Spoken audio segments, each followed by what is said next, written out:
నమస్తే. పరకామణి కేసులో సిఐడి విచారణకు వైవి సుబ్బారెడ్డి హాజరయ్యారు. విజయవాడలోని సిఐడి కార్యాలయానికి వెళ్లారు. 2 రోజుల క్రితం టీటీడీ మాజీ ఈవో ధర్మారెడ్డి, సిఎస్ఓ నరసింహకిషోర్ ను సిఐడి ప్రశ్నించింది.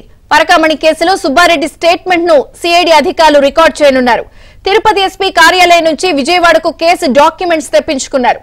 డిసెంబర్ 2వ తేదీలోపు ఏపీ హైకోర్టులో కేసు నివేదికను సమర్పించాలని సిఐడి కసరత్తు చేస్తున్నారు.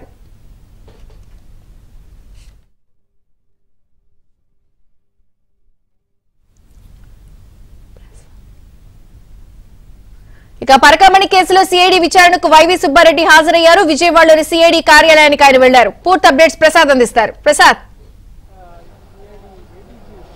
విజయ చంద్రిక రాష్ట్ర వ్యాప్తంగా సంచలనం కలిగించిన టీటీడీ పరకామణి ఈ చోరీ కేసుకు సంబంధించి అధికారులు విచారణ వేగవంతం చేస్తారు. ముఖ్యంగా సిఐడి డీజీ రవిశంకర్ అయ్యన్న నేతృత్వంలో ఈ మొత్తం విచారణ జరుగుతుంది. ఇప్పటికే ధర్మారెడ్డిని కూడా విచారించారు. ఇప్పటికే అతను 3 సార్లు విచారించిన నేపథ్యంలో పరకామణి దొంగతనం జరిగిన దగ్గర నుంచి తర్వాత జరిగిన సెటిల్మెంట్లు కావచ్చు, పంచాయతీలు కావచ్చు, అలాగే లోక్ అదాలత్లో కేసు కొట్టివేసిన వ్యవహారానికి సంబంధించి కూడా కీలకమైన సమాచారం రాబట్టారు.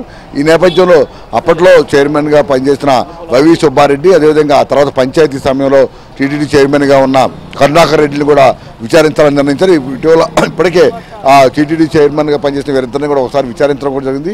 ఈ నేపథ్యంలో వీరందరూ పొంతలేని సమాధానాలు చెప్పడం, అసలు వ్యవహారాన్ని దాచిపెట్టి మొత్తం ఈ పంచాయతీకి సంబంధించి పూర్తి సమాచారం ఇవ్వకపోవడంతో మరోసారి విచారించాలని కూడా సిఐడి నిర్ణయించింది. అందులో భాగంగానే నిన్నగాక మొన్న ధర్మారెడ్డిని, అలాగే ఇప్పుడు తిరుపతి ఎస్పీ గతంలో సెక్యూరిటీ ఆఫీసర్గా పనిచేసిన నరసింహకిషోర్ని కూడా మొన్న ఇద్దరిని కూడా విచారించింది. వారి నుంచి కీలక సమాచారం కూడా రాబట్టి తెలుస్తూ ఉంది.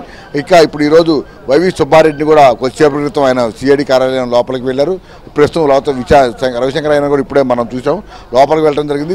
మొత్తం ఇదే సిఐడి కార్యాలయం లోపల విచారణ కూడా జరుగుతుంది. ప్రధానంగా ఈ కేసులో పరకామణి వివాదం జరిగినప్పటి నుంచి కూడా రవికుమార్ ఏ విధంగా అతన్ని రక్షించేందుకు ఆ రోజు పాలక మండలిలో టేబుల్ ఎజెండాగా అంశాన్ని పైకి తీసుకురావడం ద్వారా దీని వెనక ఎవరు ఒత్తిడి ఉంది, ఎవరి ఆదేశాలతో ఈ మొత్తం వ్యవహారం నడిపారనే అంశాలపై కూడా పూర్తిస్థాయిలో సిఐడి అధికారులు విచారిస్తూ ఉన్నారు. దీనికి సంబంధించి ఇటు ఈ అధికారులతో పాటు చైర్మన్గా వ్యవహరించిన వీరిద్దరిని కూడా విచారించడం ద్వారా అసలు వీటి వెనక ఎవరున్నారు, పాత్రదారు, సొత్తుదారు అనే అంశాలపై కూడా ఆరాధిస్తున్నట్టు తెలుస్తూ ఉంది. ఎందుకంటే కోట్లాది మంది భక్తులతో ముడిపడి ఉన్న అంశాన్ని చాలా ఈజీగా తీసుకోవడం, అదేవిధంగా థెఫ్ట్ చేసిన వాళ్ళని గిఫ్ట్గా మార్చిన వైనంపై కూడా ఇప్పటికే బీజేపీ నేత, టీటీడీ పాలక మండలి సభ్యులు కూడా దీనికి సంబంధించి కోర్టులో కేసులు వేయటం కూడా చూసాము. ఈ నేపథ్యంలో దీనిపై హైకోర్టు కూడా స్పష్టంగా పూర్తిస్థాయి విచారణ చేసి నివేదిక ఇవ్వాలని కూడా ఆదేశాలు జారీ చేసిన నేపథ్యంలోనే ఇప్పుడు సిఐడి అన్ని కోణాలు కూడా పూర్తిగా విచారిస్తూ ఉంది. డిసెంబర్ 2వ తేదీన ఈ మొత్తం విచారణ పూర్తి చేసిన తర్వాత ఆ నివేదికలను హైకోర్టు కూడా సమర్పించేందుకు సిఐడి సిద్ధమవుతుంది.